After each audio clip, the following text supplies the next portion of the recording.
ఇచ్చు సోమగుని మును జంపినయా మత్స్యమూర్తి మన పక్షమునుండగా తక్కువేమి మనకు రాముండొక్కడుండు వరకు.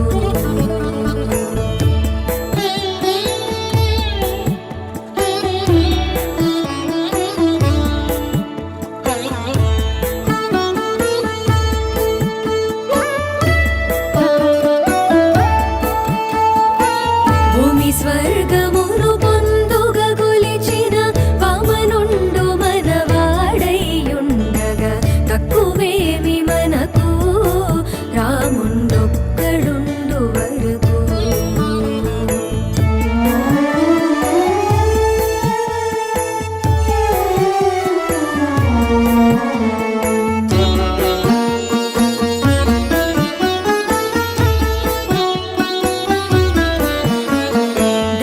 దశగ్రీవుమును దండించినయా దశరథ రాముని దయమనకుండగా తక్కువేమి మనకు రాముండొక్కడుండు వరకు.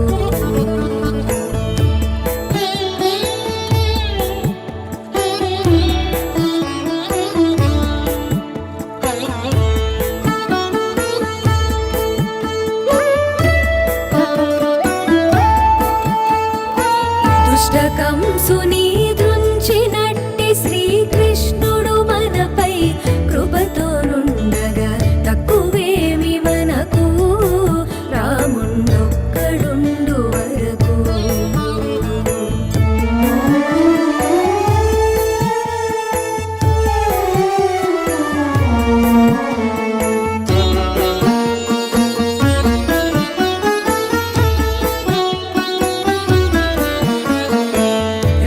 రామదాసునిగా చెడి శ్రీమన్నారాయణు నెరనమ్మియుండగా తక్కువేమి మనకు రాముండొక్కడుండు వరకు. తక్కువేమి మనకు రాముండొక్కడుండు వరకు. రాముండొక్కడుండు వరకు. రాముండొక్కడుండు వరకు.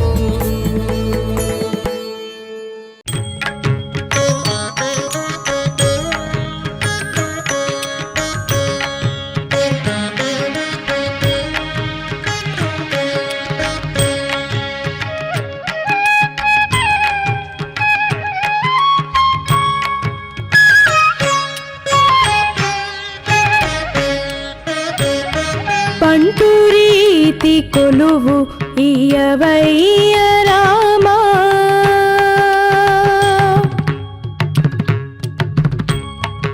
బంటురీతి కొలువు ఇయవయ్య రామా బంటురీతి కొలువు ఇయవయ్య రామా బంటురీతి కొలువు ఇయవయ్య రామా బంటురీతి కొలువు ఇయవయ్య రామా బంటురీతి కొలువు ఇయవయ్య రామా.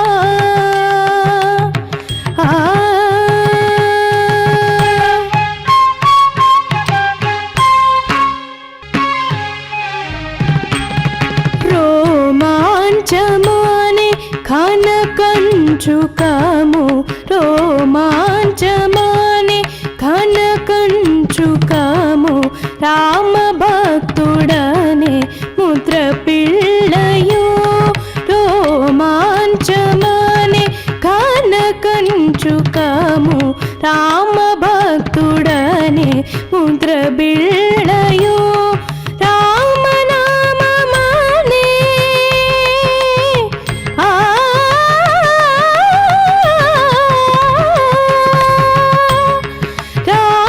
రామనామమానే వరకంఠమిది రామనామమానే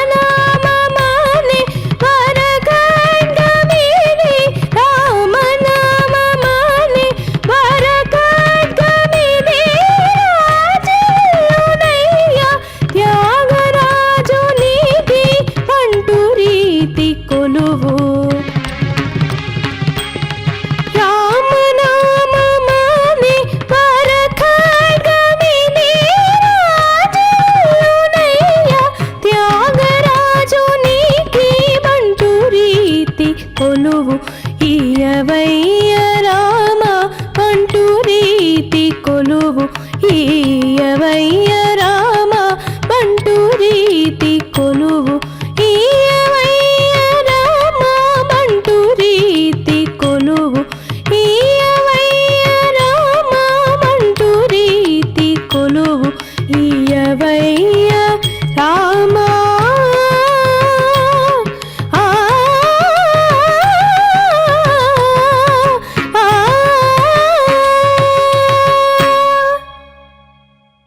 శత్రువు, గజరి పువ్వు, పచ్చని చూపులు గలది, పింగ దృష్టి, మృగాలకు అధిపతి, మృగాధిపం.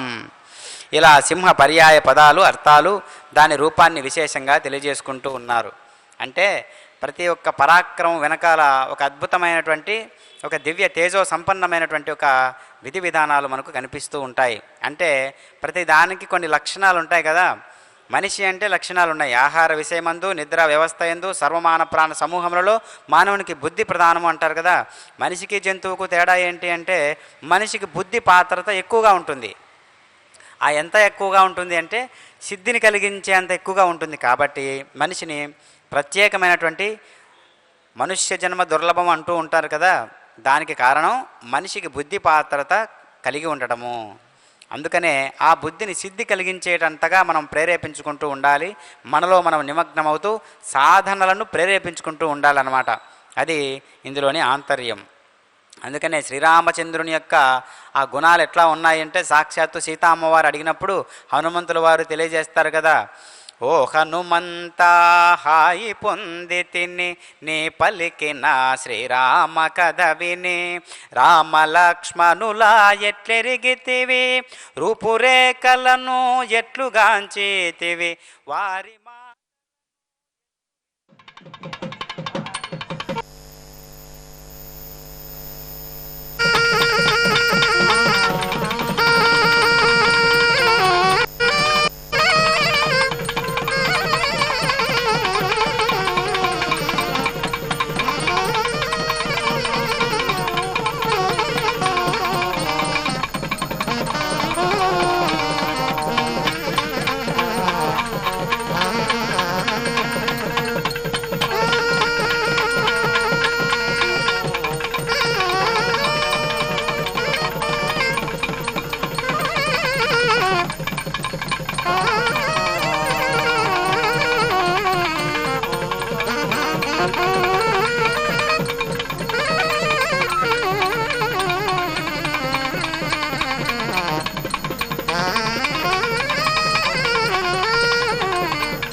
ఆదిద్దరుళాశీలైలదయాపాత్రం దీపజ్ఞాదిగుణాన్వైదేంద్ర రమ్యజామాదరం మునిం లక్ష్మీనాథమారంభాం నాదయామణమధ్యమామత్వదాచార్య వందే గురుపరంపరా యో నిత్యమచ్యుతపదాం జయత్మరుగ్మ ఏరాయణాయ మేనే ఆత్మజ్వర భగవత్ గతిందా करणं प्रपद्ये मातापिताय पदयोत्तनया बोधे पदन्मयानाम् कुलाविरामं श्रीमद्वदङ्ग्रिगलं प्रमाणि मूर्धना बुधं धरुच्च गणारि भक्तिदा उडवेरयोगिवाहान् भक्तान् त्रारिमत्परां रमणं भ्रदात्तनित्यं धीरारं माडत्तिरुक्कोपलोरुवरै கருமையிலே காணப்போராத் திருக்கண்டேன் உன்னதத்தாய் உரைக்கண்டாய்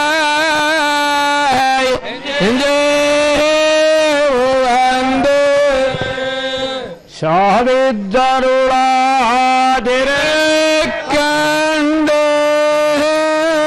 சாதித்தருளாதிருக்கண்டேன் பொன்மேனி வேண்டேன் தேவமறுக்கான் அணி நிலமும் வேண்டேன்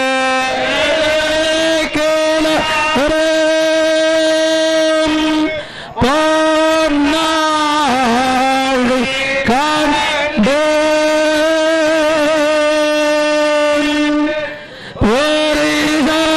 ஒரிதங்கம் கைகண்டேன்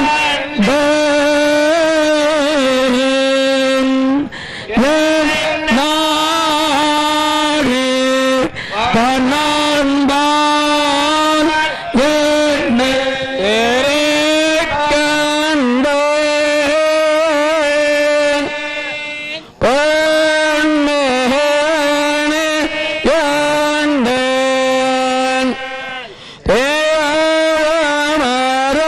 தேவமறுக்கான் அணி நிலமும் வேண்டேன்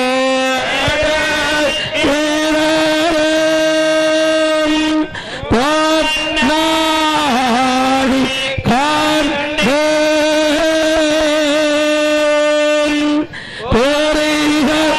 பெரிதங்கம் கைகண்டேன்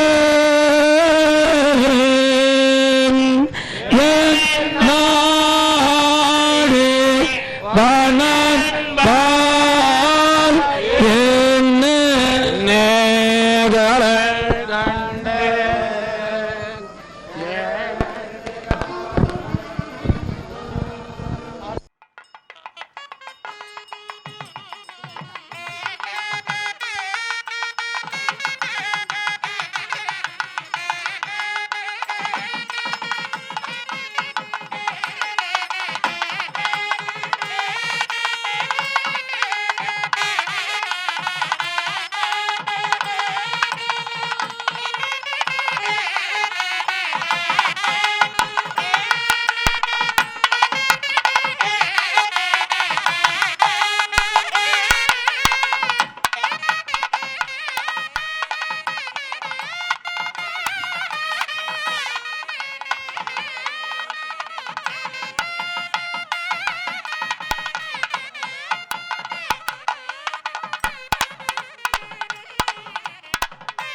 समुद्रयेतत्येवाजं दशामास्यो अस्रज्जराजोणासः यस्यास्ते यज्ञयो गर्भो यस्यायोनिर्हिरण्ययी अङ्गान्यः क्रोधा यस्यतं मात्रा समाजीकमग्गस्वाहा पुरुदस्मो विशोरोपयन्दोरन्तर्माहिमानामानन्दधीराः एकापदीन् द्विपदीन् त्रिपदीन् चतुष्पदीमष्टापादीं भवानानुप्रथन्ताग्स्वाहा मरुतो यस्य हिक्षये पाथा दिवो विमहसः ससु गोपातामो जनाः महेद्योः पृथिवीजानयमं यज्ञं मीमिक्षतां पिपृतान्नो भरीमभिः आजिघ्रकलशं मह्यात्वा विशन्तिन्दावः पुनारूर्जानिवर्तस्वसानः सहस्रं धुक्ष्वोरुधा आरापयस्वती पुनर्मावीशताद्रैः हव्येकां यैलेरन्ते चन्द्रे ज्योते दीते सरस्वती महि विश्रुवति ఓకే అమ్మ.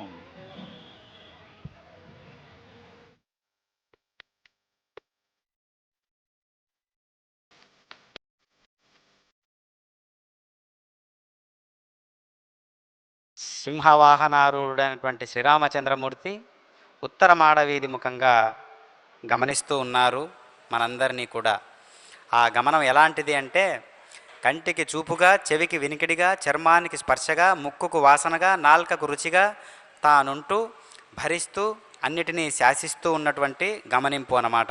అలాంటి గమనింపుతో గమనిస్తూ ఉన్నాడు సింహవాహనారూఢుడైనటువంటి సీతారామచంద్ర ప్రభువు.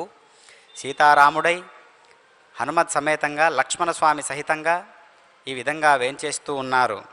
సాధారణంగా స్వామివారి యొక్క గాంభీర్యమైనటువంటి రూపాన్ని, పరాక్రమాన్ని ఒక్కసారి వర్ణించాలంటే వీలు కాదు. అందుకనే భగవద్గీతలో కూడా మృగాణాం చ మృగేంద్రోహం అని అంటూ ఉంటాడు కదా. మృగాలలో సింహాన్ని నేను అని చెబుతూ ఉన్నాడు. కనుక పరాక్రమానికి, ధైర్యానికి, స్థైర్యానికి, వీరోచిత ఒక పరాక్రమానికి ఏదైనా ఒక రూపం ఉంది అంటే అది సింహం కదా. అలాంటి సింహవాహనారూఢుడైనటువంటి పరమాత్మ శ్రీరామచంద్రమూర్తి నేడు ఉత్తరమాడ వీధుగా విహరిస్తూ ఉన్నారు. జంతువుల్లో తానే సింహరూపం అని అంటూ ఉన్నాడు స్వామి. భగవంతుని దివ్య విభూతుల్లో సింహం కూడా ఒకటి. సింహ, శరభ, శార్దూల, మణి, రత్న, ఇంద్రాది శబ్దాలన్నీ కూడా శ్రేష్టవాచకములు. కావున సింహము అనేటటువంటి శబ్దానికంటే కూడా మిన్నగా ఉండేటటువంటి స్వరూపం ఒకటి మనకు తెలిసింది అంటే అది శరభము అంటారు. కావున దేవాలయాల్లో, గోపురాల్లో, రథాల్లో ఎక్కువగా ఆ పైకి ఎత్తుగా ఉన్నటువంటి ఆ గోర్లను చూయిస్తూ, నాలుకను చూయిస్తూ, ఆ కోరలను, భయంకరమైనటువంటి కోరలను విజృంఖలంగా చూయించేటటువంటి ఒక, అందుకే సింహ స్వప్నం అంటూ ఉంటారు కదా.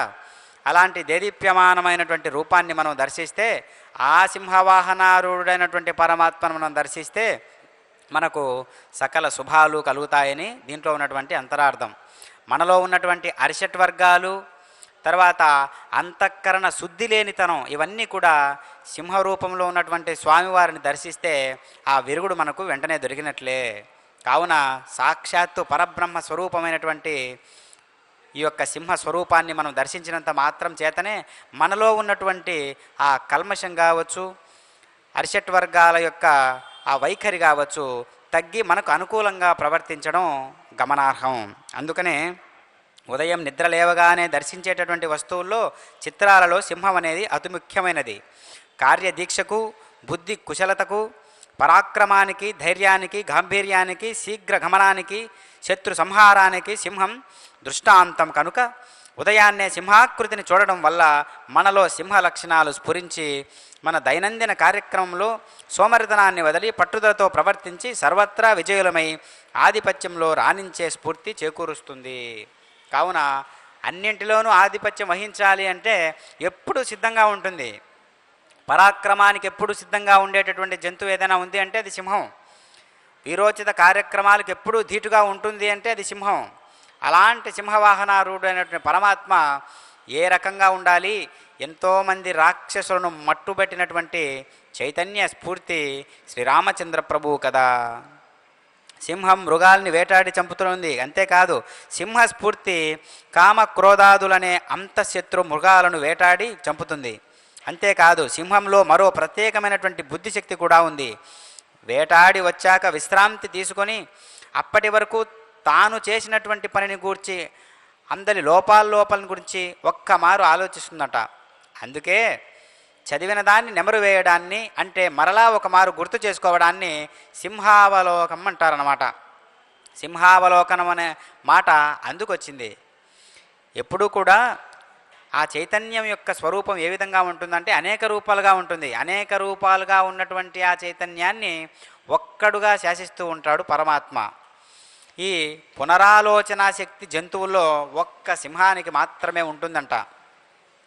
శ్రీ విష్ణు సహస్రనామావళిలో కూడా 21వ నామంలో ఉంటుంది కదా, నారసింహ వపుక్ శ్రీమాన్ అని. నరసింహ రూపం దాల్చినటువంటి మూర్తి జ్ఞాన జీవుల్లో నరుడు ఉత్తముడు, పరాక్రమ జంతువుల్లో సింహం ఉత్తమం. కనుక నరుడు సింహం ఆయా జాతులకు నాయకత్వం కలిగి ఉన్నందున స్వామి ఈ 2 రూపాలు ధరించాడు.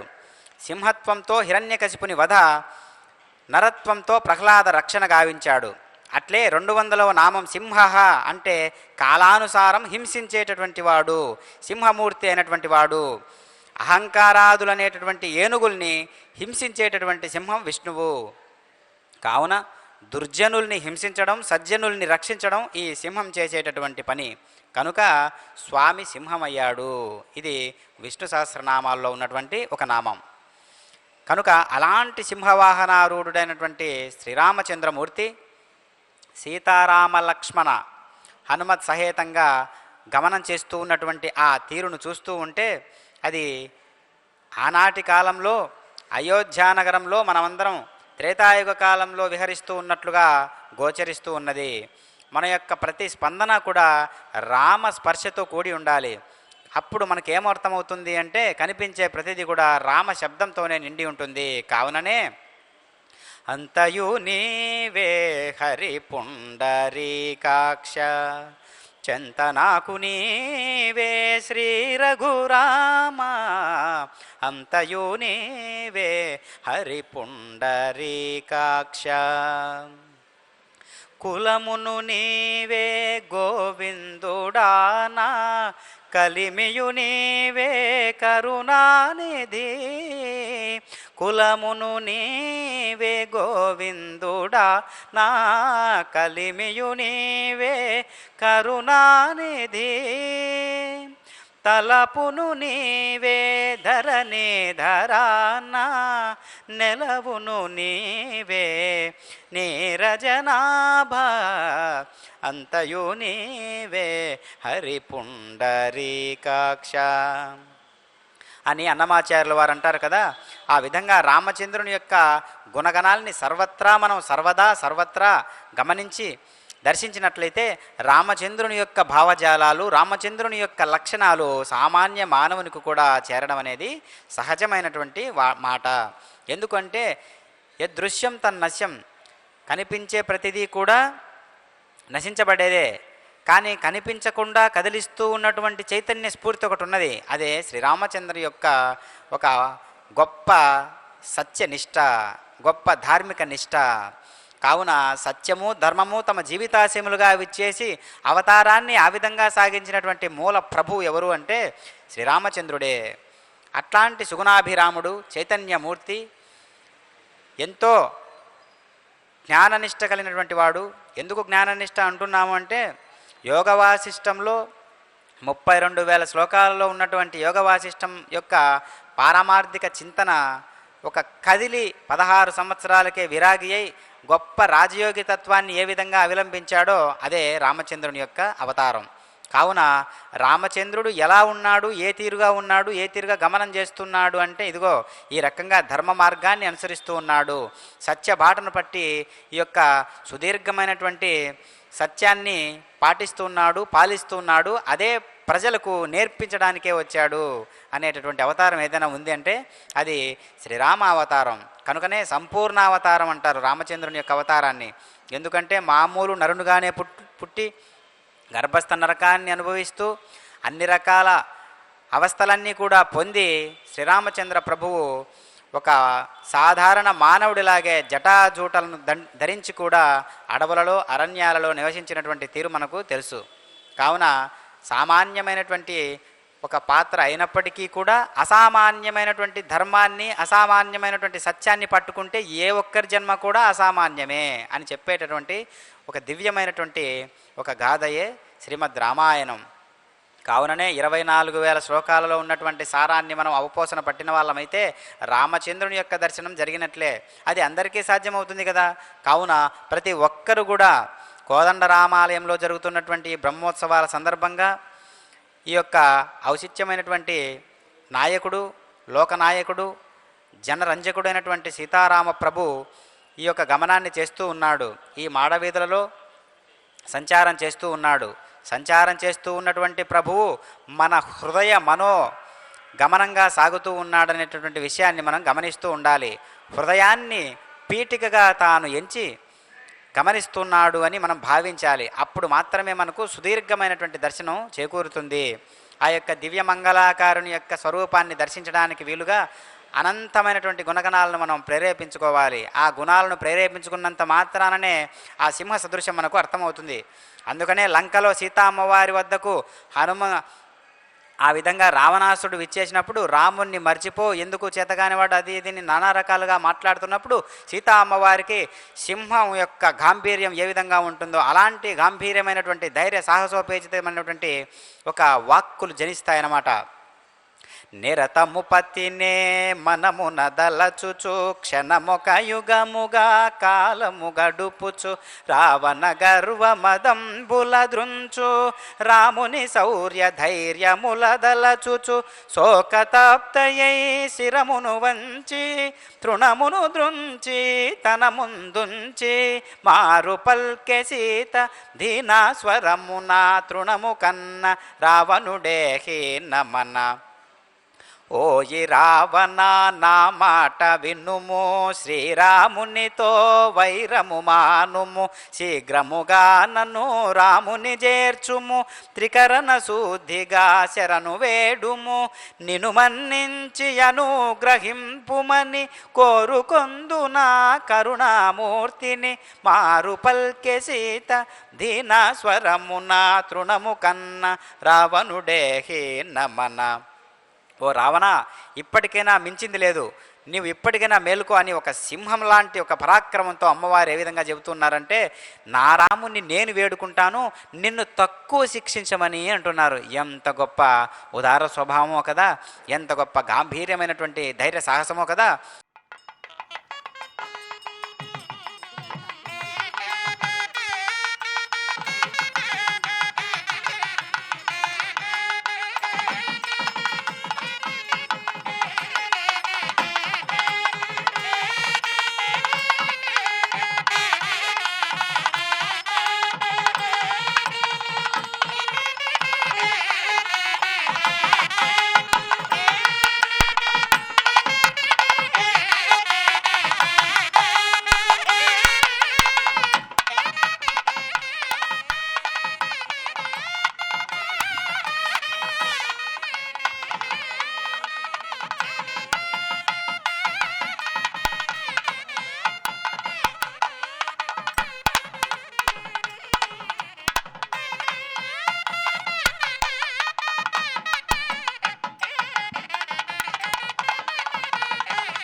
రామరసం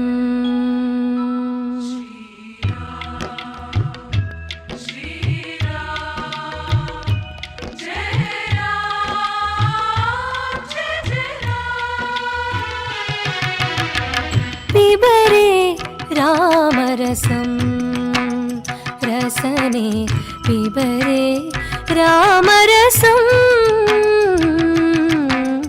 పిబరే రామరసం రసనే పిబరే రామరసం పిబరే రామరసం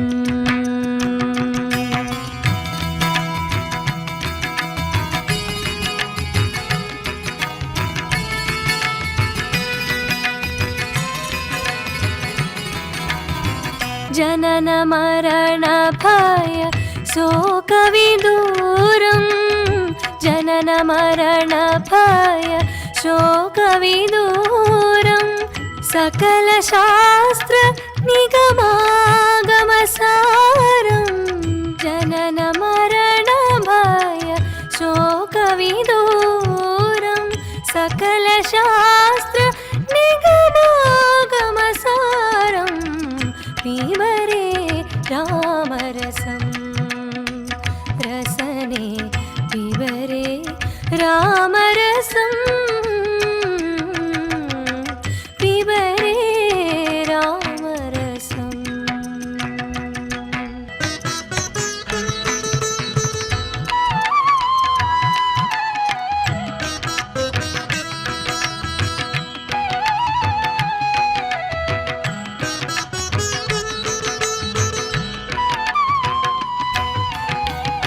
శుద్ధ పరమహంస ఆశ్రమగీతం శుద్ధ పరమహంస ఆశ్రమగీతం సుఖ సౌనక కౌశిక ముఖాపీతం శుద్ధ పరమహంస ఆశ్రమగీతం సుఖ సౌనక కౌశిక ముఖాపీతం పిబరే రామరసం రసనే పిబరే రామరసం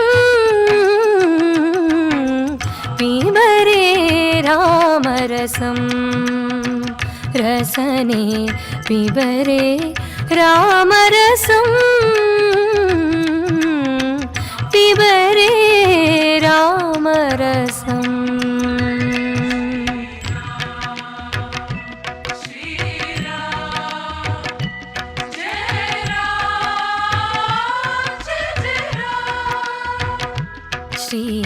శ్రీరామ్ శ్రీరామ్ జయ రామ్ జయ జయ రామ్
దుష్టకంసుని దృంచినట్టి శ్రీకృష్ణుడు మనపై కృపతో నుండగా తక్కువేమి మనకు రాముండొక్కడుండు వరకు.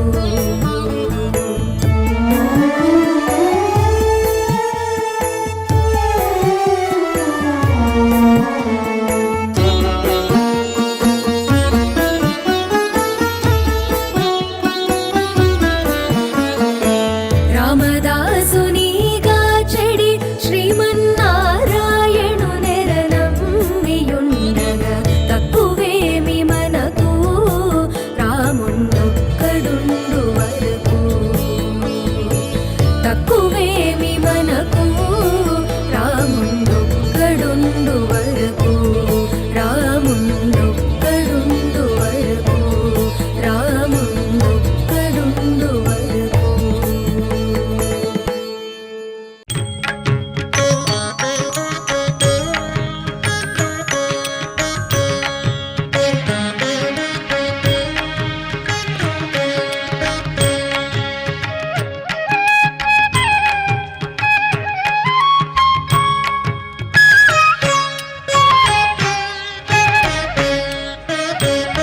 పంటురీతి కొలువు ఇయవయ్య రామా.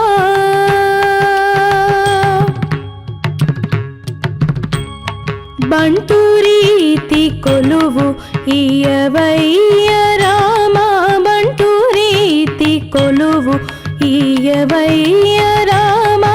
బంటురీతి కొలువు ఇయవయ్య రామా. బంటురీతి కొలువు ఇయవయ్య రామా.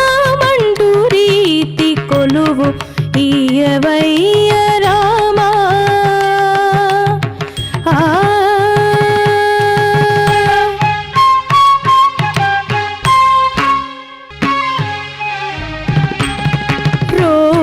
రోమాంచమానే కనకంచుకము. రోమాంచమానే కనకంచుకము. రామ భక్తుడనే ముద్ర పిళ్ళయో. రోమాంచమానే కనకంచుకము. రామ భక్తుడనే ముద్ర బిళ్ళయో. రామనామమానే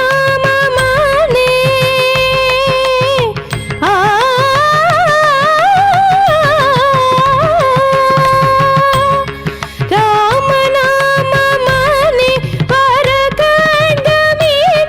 రామనామమానే వరగండమిది. రామనామమానే వరగండమిది. రాజునయ్య త్యాగరాజునికి పంటురీతి కొలువు. రామనామమానే వరఖడ్గమిది. రాజునయ్య త్యాగరాజునికి పంటురీతి కొలువు ఇయవయ్య రామా. పంటురీతి కొలువు ఇయవయ్య రామా. పంటురీతి కొలువు ఇయవయ్య రామా. పంటురీతి కొలువు ఇయవయ్య రామా. పంటురీతి కొలువు ఇయవయ్య రామా.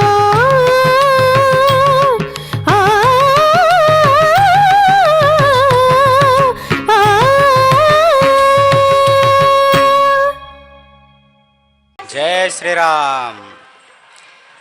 విష్ణు సహస్ర నామాలలో చతుర్గతి అనేటటువంటిది 4 విధాలైనటువంటి గతులకు సమన్వయం చేస్తూ ఉంటుంది. అంటే గజ, సింహ, శార్దూల, వృషభ గతులు. ఈ గతి భేదాలు శ్రీరంగంలో శ్రీరంగనాథుని ఉత్సవాల్లో కూడా చూడవచ్చు. శ్రీరాముణ్ణి వాల్మీకి పురుషర్షభ, రామ శార్దూలం, మత్తమాతంగ గామినం, సింహ విక్రాంత గామినం అని వృషభ, శార్దూల, గజ, సింహ విశేషాల్లో పేర్కొన్నారు. అంతేగాక శ్రీరాముడు సింహేంద్ర మధ్యముడు, అంటే సింహం నడుము వంటి కలవాడు. సింగపు నడుమువాడు శృంగారాల విభుడు అని కీర్తిస్తూ ఉంటారు కదా. ఆ విధంగా సింహం వంటి నడుము కలిగినటువంటి వాడు. నడుం సన్నగా ఉండడం లంఘన శక్తికి సౌందర్యానికి కూడా దృష్టాంతం. శ్రీవారు సింహ సంహననుడు అంటే సర్వాంగ సుందరుడు, సర్వావయ సౌందర్యం సంపన్న కలిగినటువంటి వాడు, సర్వచేతసాం అన్నారు కదా స్వామివారిని. అందువల్ల కూడా స్వామివారికి సింహవాహనత్వం సార్థకవ్యం. కనుక స్వామివారు ఏ రూపంలో ఉన్నా, ఎక్కడున్నా, ఏ అవస్థలో ఉన్నా, జటాజూటాలు ధరించి ఉన్నా, పట్టుపాన్ప మీద పరియుండి ఉన్నా, నిద్రపోతున్నా, లేచి సింహం వలె గర్జిస్తూ ఉన్నా, యుద్ధంలో పాల్గొంటూ ఉన్నా, నడుస్తూ ఉన్నా, గమనిస్తూ ఉన్నా, మాట్లాడుతూ ఉన్నా, నవ్వినా, ఏడ్చినా, ఏమి చేసినా రాముడు అనేటటువంటి వాడు ఒక అందమైనటువంటి స్వరూపం కావున అది అవతారాలలో అన్నిటికంటే కూడా విశేషవంతమైనటువంటి అవతారం. అందుకనే శ్రీ మహావిష్ణువు అవతారాలలో రామావతారానికి ఉండేటటువంటి ప్రత్యేకత మిగిలిన ఏ అవతారాలకు లేకపోవడం విశేషం. ఎందుకు అంటే నరునిగా పాత్ర పోషించి పరమాత్మ తత్వాన్ని ఆయన చాటి చెప్పుకున్నాడు. కావున ఆ నరత్వంలో ఉండేటటువంటి దైవత్వాన్ని ఏ విధంగా ప్రకటించాడు అనేటటువంటి దివ్య సందేశమే రామావతారం. భగవంతుడు చక్రవర్తులు కూర్చునే ఆసనం సింహాసనం, సింహముఖం ఏర్పరిచినటువంటి స్వర్ణమయమైనటువంటి ఉన్నత పీఠం. కనుక సింహవాహనం సింహాసనాసీనుడైనటువంటి శ్రీవారి రాజాది రాజ పరమేశ్వర తత్వాన్ని నిరూపిస్తుంది. ఆలయ ముఖమండప స్తంభాలపై సింహముఖాలు ఉండటం ఆలయ శిల్పకళలో ఒక విశేషం. తిరుప్పావైలోని మొదటి పాసురంలో బాలకృష్ణుణ్ణి యశోదై ఇలంగజం యశోద యొక్క కిశోర సింహం అని గోదాదేవి నుతించింది. ఆ కిశోర సింహం మనందరినీ ఏ ఆపద రాకుండా రక్షిస్తుందని నిర్ణయించింది గోదాదేవి. రుక్మిణీదేవి రాజన్యానేక సింహ అని పురుష సింహమని పేర్కొంటోంది. అంతేకాదు సింహము పాలి సొమ్ము, గోమాయువు, గోరు చందనము, ఆ అధమాదముండెరుంగ అద్భుతమైనటువంటి భగవత్పతాపములని సందేశము పంపించింది. భారతంలో భీష్ముడు చేసినటువంటి కృష్ణ స్తుతిలో కుప్పించియగసిన అనేటటువంటి పద్యంలో కరికి లంఘించు సింగంబు కరణి అంటూ స్వామిని సింహంతో పోల్చడమే కాక లంఘించేటటువంటి విధానంలో సింహం యొక్క పద్ధతిని పేర్కొనడము జరిగింది. కావున లంఘన శక్తికి సింహం పేరుగాంచినటువంటి జంతువు ఒక దివ్యమైనటువంటి స్వరూపమే. అట్లాంటి సింహవాహనారూఢుడైనటువంటి శ్రీరామచంద్రమూర్తి నేడు కోదండ రామాలయం యొక్క మాడవీధుల సంచారం చేస్తూ ఉన్నారు అంటే ఇది అయోధ్యానగరంలో ఉన్నటువంటి మాడవీధులను మనం సంచరిస్తూ ఉన్నట్లే.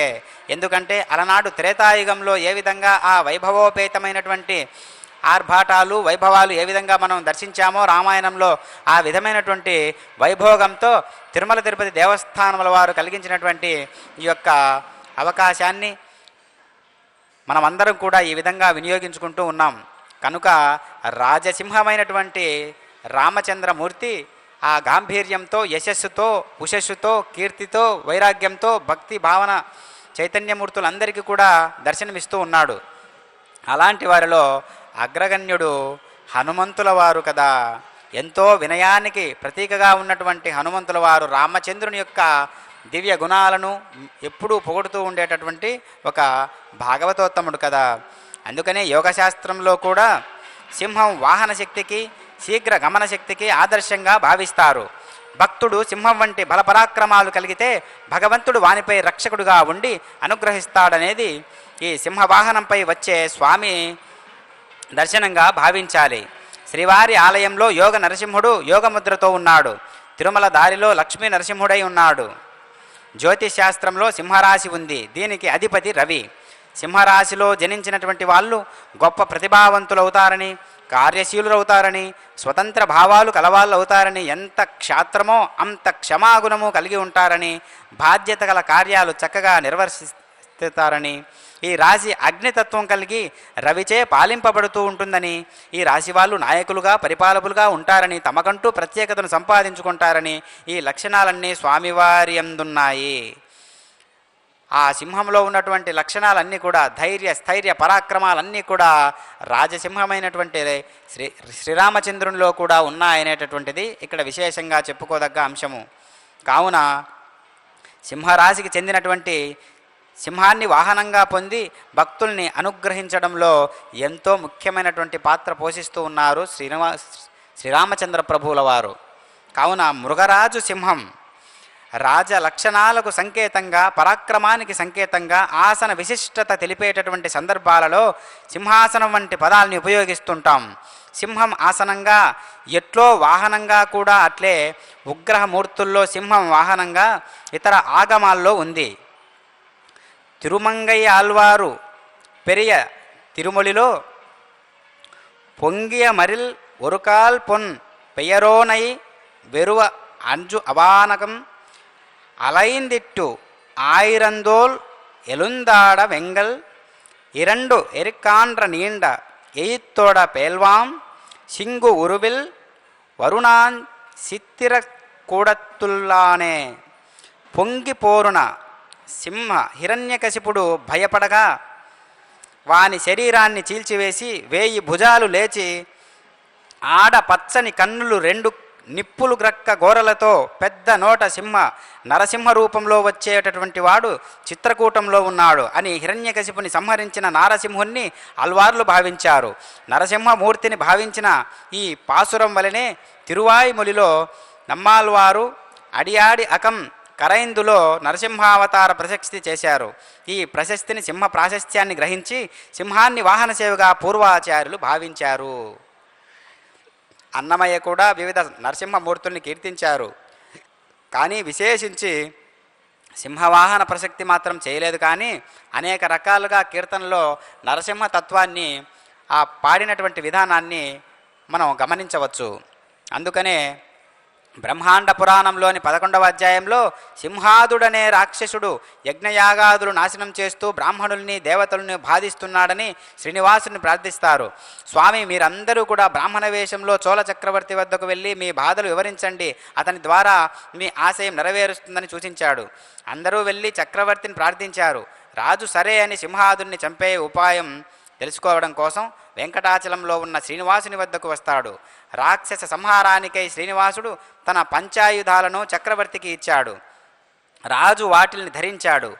సింహాదునితో యుద్ధం చేయడానికి చక్రవర్తి కిరాత రూపంతో వెళ్ళాడు. పాపనాశన తీర్థ సమయంలో చక్రవర్తి సింహాదులకు మహాయుద్ధం జరిగింది. యుద్ధంలో వాయుదేవుడు రాజుకు సుదర్శన మంత్రాన్ని ఉపదేశించాడు. చక్రాయుధంతో చక్రవర్తి సింహాదుని శిరస్సును ఖండించాడు. ఇలా సింహాదుని సంహరింపజేసినందుకు గుర్తుగాను స్వామి సింహవాహనాన్ని అధిష్ఠించాడని భావించవచ్చు. అది ఇక్కడ జరిగేటటువంటి సమాచారం అంతా కూడా ఈ సింహవాహనారూఢుడు కావడానికి కావలసినటువంటి ఒక మూల ప్రాశస్త్యం ఇదే. కావున పరమాత్మ అయినటువంటి శ్రీరామచంద్రమూర్తి ఎప్పుడు కూడా సుగుణాలకు ప్రతీకగా మెలుగుతూ ఉన్నాడు. సుగుణాల కలయికే సీతారామచంద్రుడు. కనుక ఆ గుణాలను కీర్తించేటటువంటి ప్రయోగమే త్యాగరాజాది మహానుభావులు, అన్నమాచార్యుల వారు, అనేక రకాలైనటువంటి వాగ్గేయకారులు ఎన్నో రకాలుగా కీర్తన ద్వారా అభివ్యక్తీకరించారు వారి యొక్క హృదయ భావావేశాలన్నీ కూడా. అది ఏ విధంగా ఉందంటే పరమ భక్తితో, పరమ వాత్సల్యంతో, పరమ దయకు మూల కారణమైనటువంటి పరబ్రహ్మ యొక్క చైతన్య స్వరూపంగా రామచంద్రుల వారు భక్తులకు దర్శనమిచ్చేటటువంటి ఆ ప్రాశస్త్యం అంతా కూడా అది ఎంతో సున్నితమైనటువంటి అంశము, సాత్వికమైనటువంటి అంశము. అందుకే రామచంద్రుణ్ణి సత్వగుణానికి రాజు అంటారు.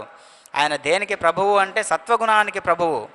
అనేక గుణాలు ఉన్నప్పటికీ సత్వగుణమైనది ఎప్పుడు కూడా భగవంతునితో మమేకం చేసేటటువంటి గుణం ఎప్పుడు కూడా సత్వగుణమే. అలాంటి సత్వగుణాన్ని మనం ప్రేరేపించుకోవాలి.